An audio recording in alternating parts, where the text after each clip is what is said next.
Hey everybody, welcome back to Stack Snacks.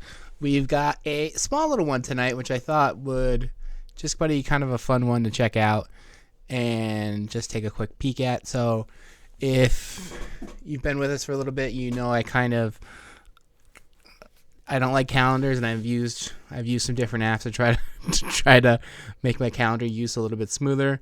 So Google just added to my Google Calendar here a little Gemini sidebar, and I thought we could kind of throw on a couple of quick events here. We could take a peek. So I am on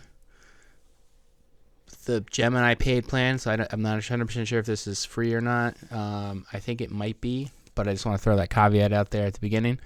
So here's a couple. We'll just put up a couple dummy events here. Add a lunch event to my calendar. So then it gets created at a lunch event tomorrow at noon. All right, so let's go ahead and do that. Okay, add it to your calendar. So let's go back to March 6th. Look at that. We got a lunch event right there. All right, let's see what else we can do here. Can I go back? Clear history. There we go. And, well, let's see. Let's do add a weekly run.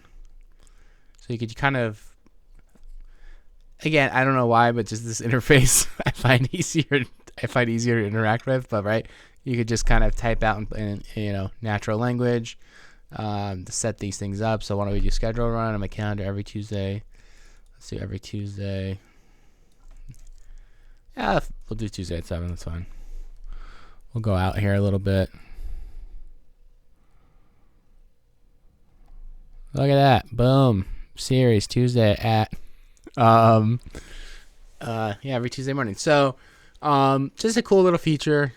Like I said, one of the few times I've just found myself actually getting some use out of the Gemini sidebar in the Google Suite. Again, I love the calendar integration. I just thought it was cool, and I want to kind of show everybody. So yeah, thanks for taking a peek, and we'll see you next time. Thanks everybody.